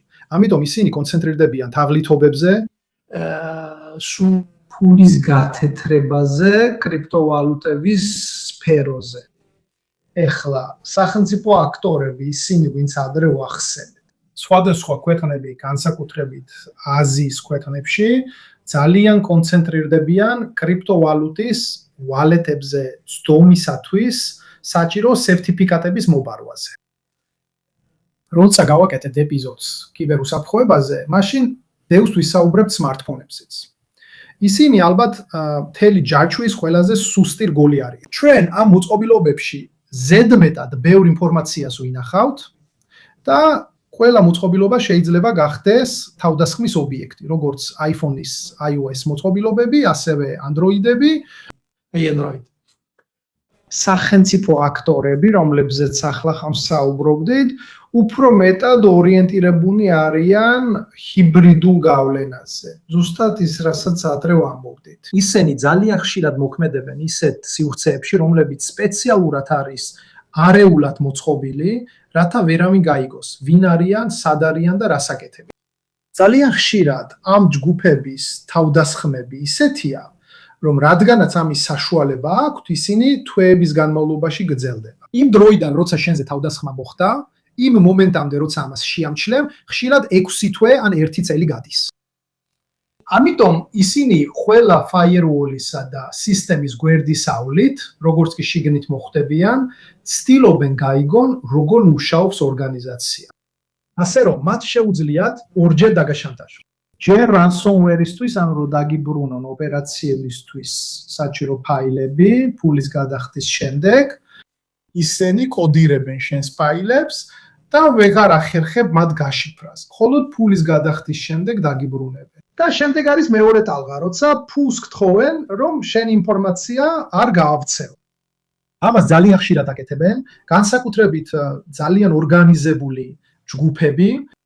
ამ ნაცვლსაც დავასრულებდი და გადავიდეთ თემაზე. 3 მიმართულებიდან, რომელზეც საუბრობდით. თემა: ძმობა, მონოქრომაფია და კიბერკრიმინალები. ამ ხრივ კიდევ ერთხელ მოგაწოდეთ ყველა გადამოცმებადი და სერიოზული წყარო. 3 სფეროდან ყველაზე რთული დასაფუძნებელი არის მუსლიმური ძმობა. რადგან, როგორც თქვი, პირველ რიგში ხელისუფლებები. მირკო, ეხლა როცა ამ ნაწილზე ვსაუბრობ, აჩვენე 2 ოფიციალური დოკუმენტი, ფრანგული და ამერიკული სპეცსამსახურების. არა, მეორე, აი ის თითოეულ მეორე. აი ეს არის მუსლიმი ძმა, მუსლიმთა ძმების პოლიტიკა. ეს დოკუმენტი არც თუ ისე ახალია, 24 წლის ფრანგული სამსახურების მუსლიმთა ძმობა ოფიციალურად არსებობს ევროპაში 28 ქვეყანაში, ძლიერი ფესვებით ბელგიასა და საფრანგეთში. საფრანგეთში მათ ხავთ, დღეს ამას არ გაჩვენებთ, მაგრამ ხავთ ადგილობრივი დეპუტატებიც, რომლებიც ხშირად არჩეულები არიან და ეკუთვნიან ოფიციალურ პარტიებს, რომლებიც დაკავშირებულნი არიან მუსლიმთა ძმობასთან. ბელგიაშიც იგივეა. მუსლიმთა ძმობა მხოლოდ და მხოლოდ ოფიციალურად მოქმედებს. ამ არასამთავრობო ორგანიზაციების, სახსრების, შეგროვების, პროპაგანდისა და უფლებებისთვის ბრძოლის მეშვეობით. ამიტომაც ის აბსოლუტურად ლეგალურ სფეროებში მოქმედებს. ფრანგული სპეცსამსახურების დოკუმენტი არის დოკუმენტი, რომელიც ასახავს ბოდიში სიტყვების თამაშისთვის იმ სახელმძღვანელოებს, რომლებსაც ისინი შემდეგ კერძო სივრცეებში, კერძო წრეებში ავრცელებენ. მეჩეთებიდან ორგანიზაციებამდე, მათ კლუბებამდე და ასე შემდეგ. ინტუიციებით, რომლებიც არც ისე ხაზოვანია, მუსლიმთა საძმო ძალიან ძლიერია საფრანგეთში. აშკარა მიზეზების გამო. განსაკუთრებით ალჟირელთა თემებში, სულთან აკლებად დანარჩენ აფრიკის ეგრეთ წოდებული შავკანიანთა თემებში, განსაკუთრებით მაგრებელთა შორის ისინი საკმაოდ ძლიერები არიან. ეგვიპტელები, რა თქმა უნდა, ეგვიპტეში ხელისუფლების ხელში ჩაგდებაც კი შეძლეს მანამდე, სანამ არ მოხდა საპასუხო სახელმწიფო გადატრიალება. მუსლიმთა საძმო ძალიან ძლიერია თურქეთში. ჰამასი ასოცირდება მუსლიმთა საძმოსთან. ჰამასი და მუსლიმთა საძმო სუნიტური მიმართულების ისლამური ორგანიზაციები არიან. ამიტომ ეს არის ერთ-ერთი მიზეზი არა მუსლიმთა საძმო, არამედ სუნიტური მიმართულება, ასევე გარკვეულწილად არის დაპირისპირების ის მიზეზი სპარსეთის, ხურის მონარქიებსა და ირანს შორის შიიტა. Okay? ამ შემთხვევაში, მუსლიმთა საძმოს შემთხვევაში ხელოვნური ინტელექტის გამოყენება თითქმის მთლიანად ასოცირდება პროპაგანდასთან და მასალის გავრცელებასთან, პროპაგანდასთან, ტრენინგთან და რეკრუტირებასთან. და ალბათ ის დღე, როცა ოფიციალური სააგენტოები ამას გვეტყვიან, ალბათ ისინი მართლაც ასოცირებულები არიან. ეს გარკვეულწილად უფრო მაღალი დონე. ამიტომ ფულის გარკვეული რაოდენობის გარშემო ტრიალით თელ მსოფლიოში ისე რომ არ შეიქმნას კვალის გაჩენა. მეორე ორგანიზაცია, რომელიც გვახსენებს, რომ ეს შეცდომა არ არის მოგრომაფია, 2F-ით. სახელი დაარქვა ჟურნალისტმა სახელად პიტერ დე ვრისი, რომელიც შემდეგ მოგრომაფია მოკლა. მოგრომაფია არის მაფია, რომელმაც სწრაფად მოიპოვა თითქმის აბსოლუტური ძალაუფლება, დაემუქრა ოფიციალურ პოლიტიკასაც კი, ჯერ ჰოლანდიაში, შემდეგ ბელგიაში. ჰოლანდიაში ისინი მივიდნენ იქამდე, რომ საჯაროდაც კი დაემუქრნენ პრემიერ-მინისტრ მარკ რუტეს, რომელსაც პაპარინო ტრამპს ეძახის, რომელიც ახლა ნატოს გენერალური მდივანია. მათ ასევე ჩაატარეს საჯარო მოედანზე რამდენიმე მკვლელობა იმ გავლენიანი ჰოლანდიელი მოქალაქეების, რომლებიც ეწინააღმდეგებოდნენ. ეს არის მაფია, რომელსაც ფესვები მაროკოში აქვს. ისინი აქტიურად იყენებდნენ ჰოლანდიაში კოფიშოპების ფართოდ გავრცელებულ სისტემას და სწრაფად გადავიდნენ შემდეგ ეტაპზე, ასევე დახმარებით. ფესვები მაროკოშია, ეს არის მაფია, რომელსაც ფესვები მაროკოში აქვს, განვითარება პლატფორმები და ასე შემდეგ. მათ სწრაფად აიღეს კონტროლი როტერდამის პორტზე და შესაბამისად სინთეზური ნარკოტიკების იმპორტზე, ესენია ოპიატები, კოკაინი და სხვები, როტერდამის პორტიდან. და ისინი ძალიან მარტივად გადავიდნენ ბელგიაში, სადაც მთლიანად აიღეს კონტროლი ანტვერპენის პორტზე. ანტვერპენის პორტის დაპყრობა მათთვის უფრო მარტივი იყო, რადგან ეს უზარმაზარი ტერიტორია, თუ არ ვცდები დაახლოებით 125 კვადრატული კილომეტრია პორტი, რომელსაც ხელისუფლება საერთოდ ვერ აკონტროლებს. უკონტროლოა. ამავდროულად ხელისუფლება ორგანიზებას ახდენს და მნიშვნელოვან წარმატებებს აღწევს. ორგანიზებას ახდენენ. ცდილობენ გაიგონ როგორ მოქმედებენ ისინი. მაგრამ ეს მაფია ჩვენს ნაცნობ მაფიებთან შედარებით განსხვავებულ მახასიათებელს ფლობს. ჩვენი მაფია ეკონომიკური ან ფინანსური საფუძვლის მქონეა. დანაშაულის მიზანი ფულის გამომუშავებაა. ეს აბსოლუტურად ტერიტორიულია. მაკრომაფია კი არის მაფია, სადაც ნაცრისფერი ზონიდან ბევრი ადამიანი მოქმედებს. ამიტომ იარაღის გამსაღებლები, ნარკოტიკების გამსაღებლები და ასე შემდეგ. ასევე პოტენციურად არის ცოტა იდეოლოგიაც შერეული, რადგან ეს ადამიანები მოდიან ქვეყნებიდან, სადაც რელიგიური გავლენა საკმაოდ ძლიერია. ისინი ახერხებენ რეკრუტირებას იმაზე დაკრდნობითაც, რომ ამ ქვეყნებში ახალგაზრდების ინტეგრაცია და ჩართვა ვერ ხერხდება. ამიტომ ესენი არიან ახალგაზრდები, რომელთა რადიკალიზაცია უფრო მარტივია. ამ ეტაპზე ის თავს წარმოაჩენს როგორც მაფია, რომელიც ძალითა და მასშტაბით ჩვენს ადგილობრივ მაფიებს არ ჩამოუვარდება. ამიტომ საკმაოდ შემაშფოთებელია ამ კუთხით. კრიმინალური, რაც ტერორიზმში გადადის. კიბერკრიმინალები არიან ბოლოები, ვისაც ამ სესიის დროს ვისაუბრებთ. ასევე დამავიწყდა ერთი ეპიზოდი, რომელიც საინტერესოა აღნიშნო. კითხე ადრე სახელმწიფო აქტორებზე, ერთს გეტყვი ლაზარუსი. ისინი ჩრდილოეთ კორეის სამხედროები არის. ლაზარუსი დაახლოებით 10 წლის წინ, ხო? მან ერთ შაბათ კვირას ბანგლადეშის ბანკიდან $1 მილიარდი მოიბარა. ერთ შაბათ კვირას. მათ თითქმის მთლიანად შეძლეს თანხის დაბრუნება, გარდა დაახლოებით $80 მილიონი. ეს რა? იმიტომ რომ ეს სახელმწიფო აქტორები ხშირად, როგორც უკვე ვთქვი, მოქმედებენ ნაცრისფერ ზონებში. ამიტომ იმ დროს ჯერ კიდევ არ არსებობდა კრიპტოსაფულეების კონცეფცია. ეს იყო ნამდვილი ფული.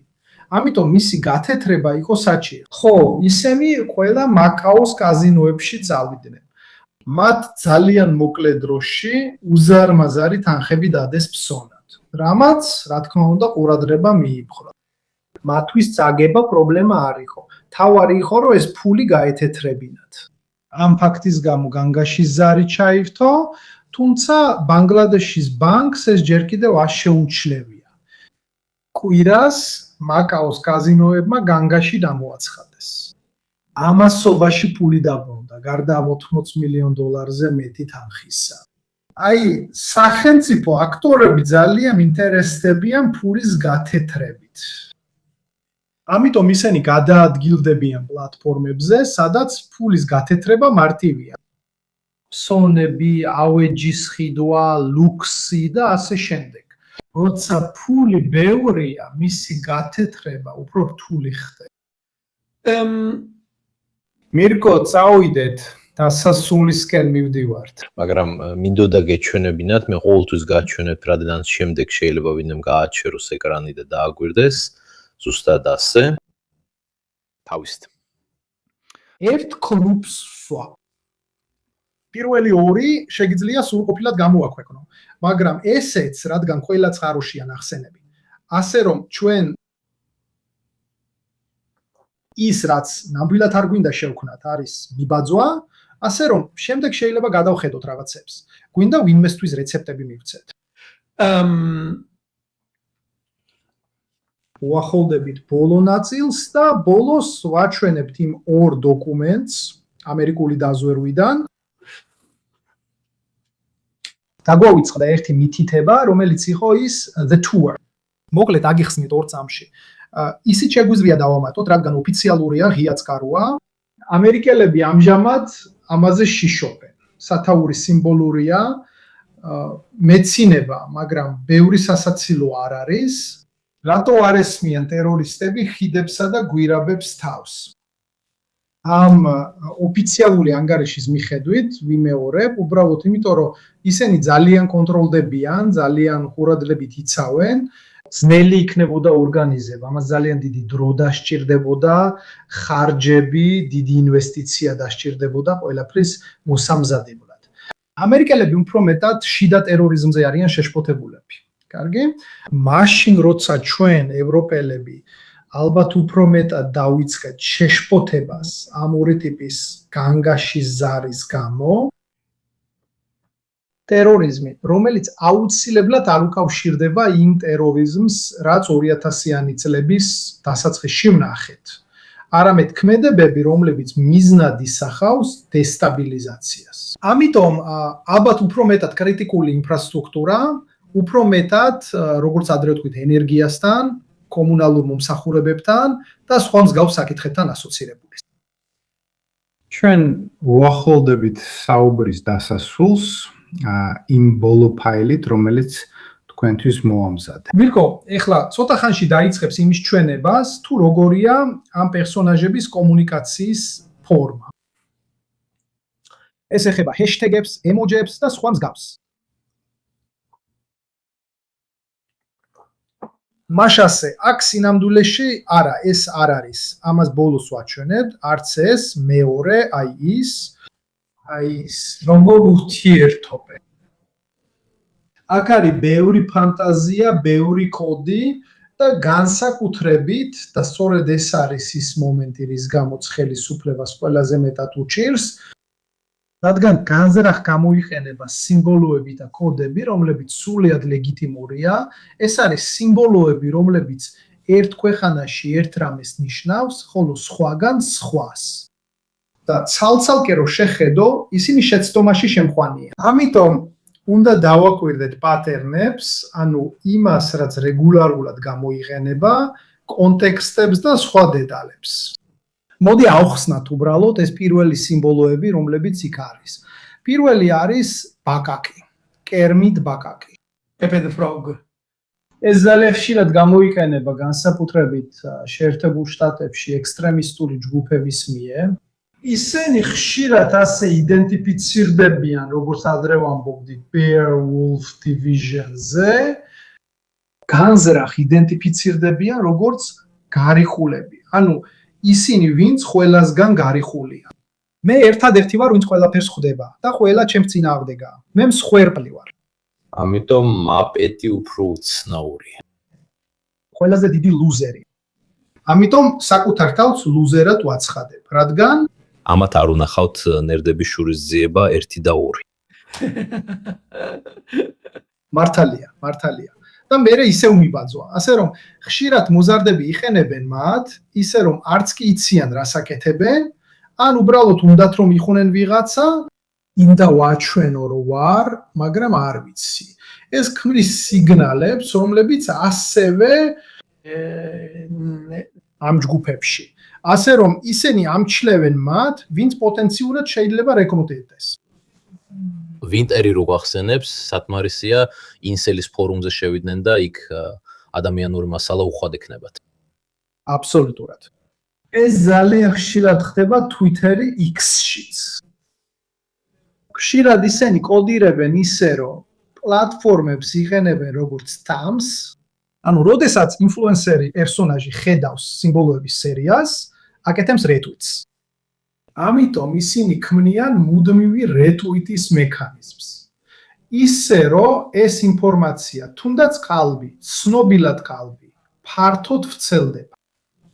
მოვიყვანთ ციტატას, რომელიც მხოლოდ ჩვენ იუთუბერები და რამდენიმე მაყურებელი გავიგებთ. ერთი რჩევა ჯუბოდრილოსთვის, ფორუმი ბრუტებისთვის და რატოდი პონიასთვის.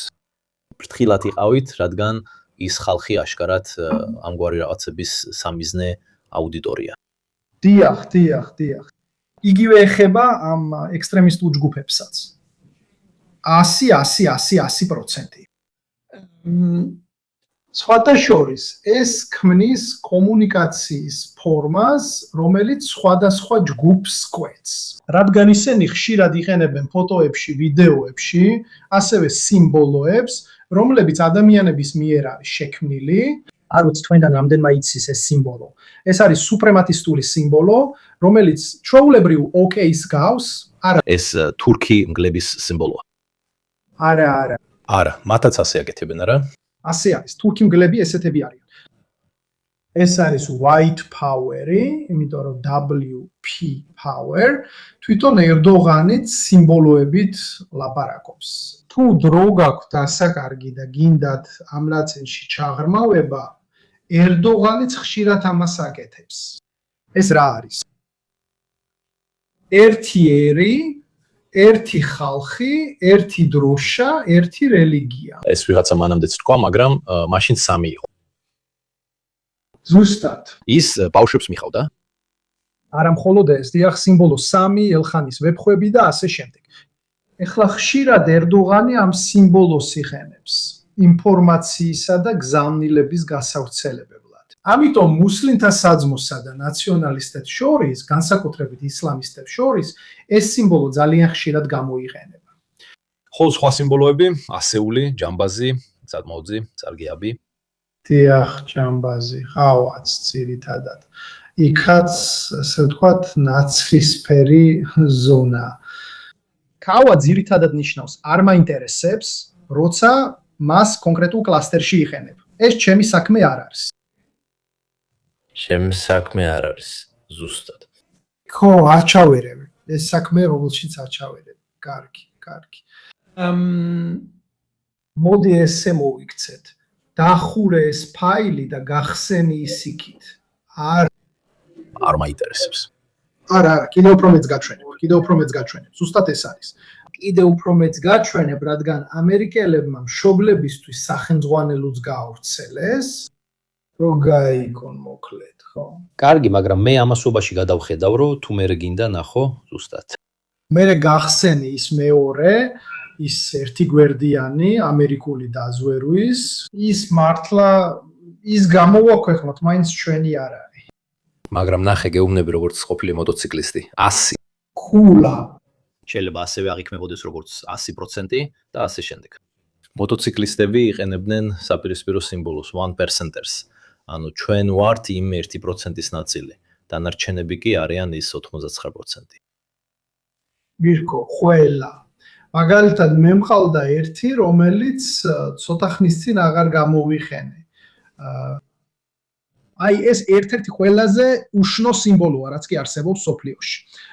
ის ხშირად გამოიყენება, მე არ ვიცოდი, ადამიანთა ტრაფიკინგში, ადამიანების. დიახ, განსაკუთრებით იმათ მიერ, ვისაც ბავშვები უყვართ. მე აბსოლუტურად ისევ, აი ეს საინტერესოა. დამალული სიმართლის სიმბოლო, გაღვიძება და გამგზავრება, არის აბი. ეს არის ციტატა ფილმიდან მატრიცა, წითელი აბი, ლურჯი აბი. ძალიან კარგი. ეხლა კი ამას ამერიკულ ფაილში ვნახავთ. მე წარსულში შესრულებული სამუშაოების გამო მომიწია ამ საუბრის ფორმაზე დაკვირვება. განსაკუთრებით კი უკიდურესად მემარჯვენე ჯგუფების შემთხვევაში. მაგა და ასე შემდეგ. არა ეს, არც ის, წავიდეთ. აი ეს აქ ის იქ, რაც ადრე აირე. ხოჩახ. გადაახვიე და მე უფრო მეტად სურათებისკენ გადადი. ფოღოროდ. ზუსტად ნახე, ეს ის გულია, რომელსაც მე გულისხმობდი, ხედავ? მეოთხე. მაგრამ ეს ჰარტი გული, რომელიც იზრდება. ზუსტად. ასე რომ, ხვავილი. ეს არასრულწლოვანია და იზრდება. მადონა. ეს დაახლოებით პერვერტებისთვის განკუთვნილი ენა. აი, რას გთხოვ? დაახვიე ისე, რომ როცა პრაიზდი, სხვაგვარი ქალწულია, ისინი ჩერის იყენებენ, რადგან ამერიკაში ამბობენ pop hair cherry. ხო ასე. შენ გადაახვიე, როცა ამ გრაფიკულ გამოსახულებებს დაინახავ და აუდიტორიას აუხსნი გვერდით არსებულ სიმბოლოს, რომ სრულად ვაჩვენოთ. აი ეს უკვე უფრო მეც ლაპარაკობს ბანდებზე. კარგი? ამიტომ გზავნიან შეტყობინებებს სამ კოდებით. ტერორისტების შემთხვევაში კი ბევრად ნაკლებად, რადგან მათ ნაკლები ინტერესი აქვს თავიანთი თავის წარმოჩენაში. მაგრამ შეხედე ამას. გაზის ტუმბო, სისხლის ტიპი NG, რო გააკეთონ სიტყვა განგის ასოებით. არსებობს კრეატიული ხალხი, ხო? აბსოლუტურად კი. ეს ალბათ იტალიაში, ევროპაში ცოტა ხანში მროდა ხან.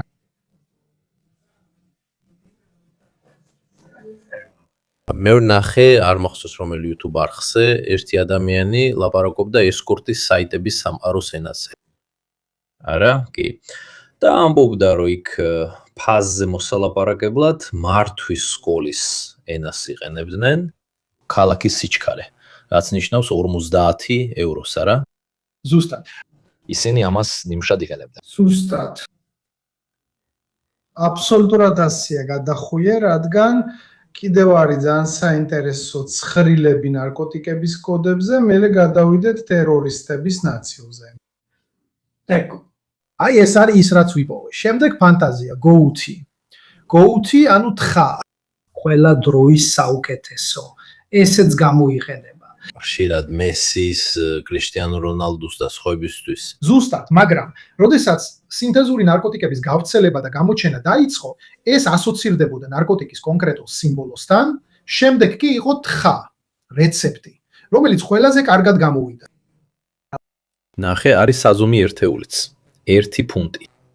დიახ. ეს არის ზურგჩანთა. რუიანი ბურთი. ზუსტად. სხვადასხვა აბები, სხვადასხვა სიმბოლოები, რომლებიც შემდეგ ვნახავთ, აღნიშნავენ როგორც მეტამფეტამინს, ენტანოლს, ასევე, რა თქმა უნდა, კოკაინს, თოვლის კაცს. აი აქ კი თუ კიდევ ერთხელ შეხედავ ზემოთ, ეს იყო რეცეპტი მის შესაქმნელად. კარგი? ის რაც რეცეპტების წიგნშია. დიახ. შემდეგ კიდევ ქვემოთ. შემდეგ ამ ფაილს როცა გამოაქვეყნებ, ვნახავთ. არის კიდევ სხვა რაღაცებიც, მაგალითად, შებრუნებული სამკუთხედი ანტისემიტური, ექსტრემისტური ჯგუფებისთვის და ასე შემდეგ. მაგრამ ზოგიერთი მათგანი მართლა ძალისხმევას მოითხოვს. აი ისინი.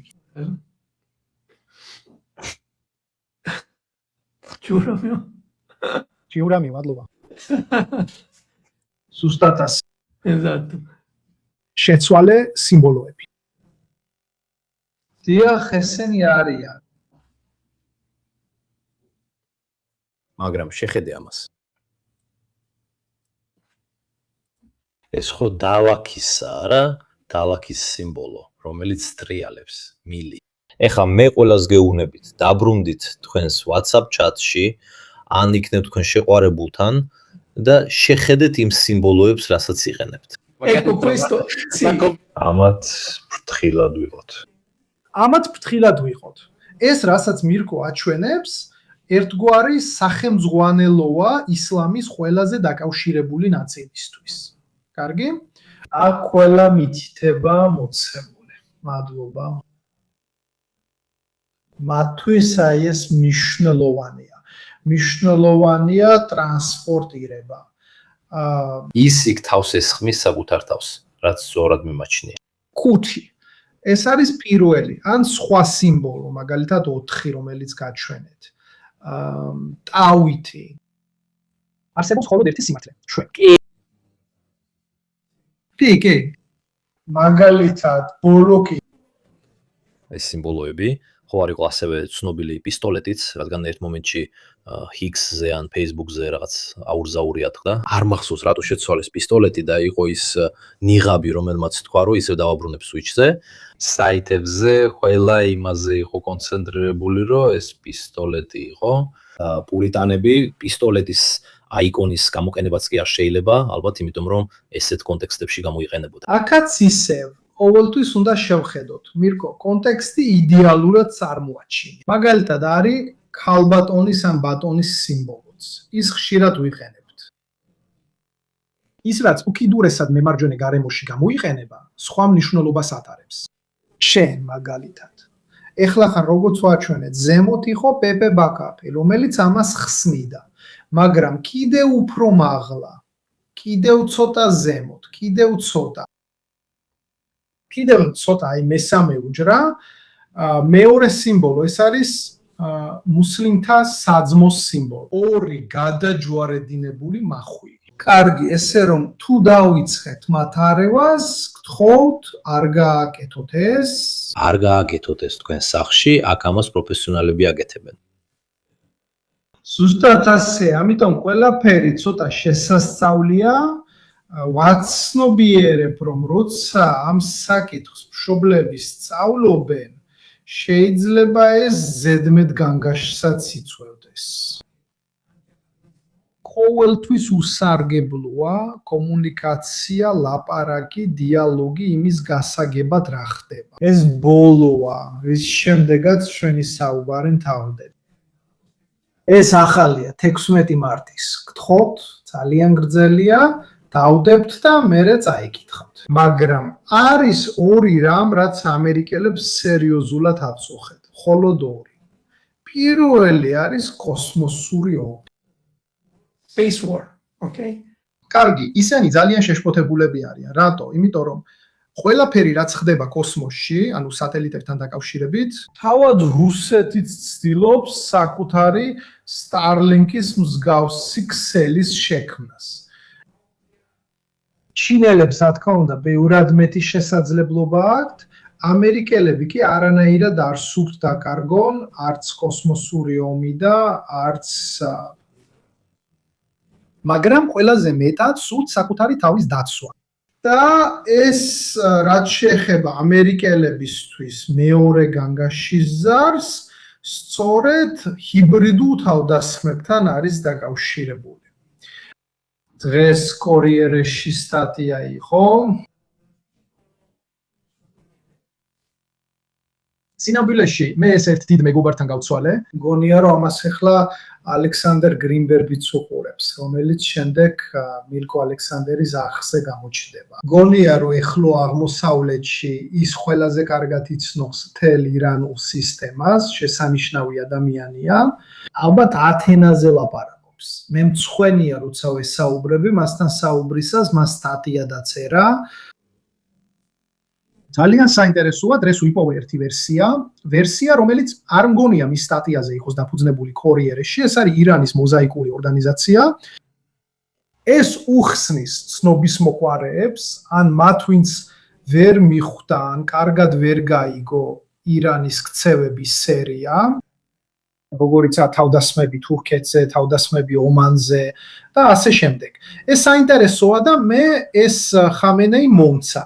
გასული წლის ივნისის შემდეგ ეს ასე იყო. ავიხავით მოზაიკურად, აღარ არსებობს პირამიდა, ამიტომ აღარ არიან მწვერვალები, რომელთა მოცილების შემდეგაც ხდება ნაკადი, არამედ დაყოფა მოზაიკურად მოხდა. ამიტომ არსებობს ბევრი უჯრედი, რომლებიც დამოუკიდებლად მოქმედებენ ერთი დოქტრინით, მაგრამ საკუთარი გადაწყვეტილებებით. მაგრამ ლიდერის ჩამოგდებით ან მისი მოცილებით ვერაფერს მიაღწევ, ეს სრულიად მცდარია, რადგან ეს უფრო ჰორიზონტალური მართვაა, სადაც თუ ერთი ნაწილი დაიშლება, სხვა ნაწილში არავინ შედის.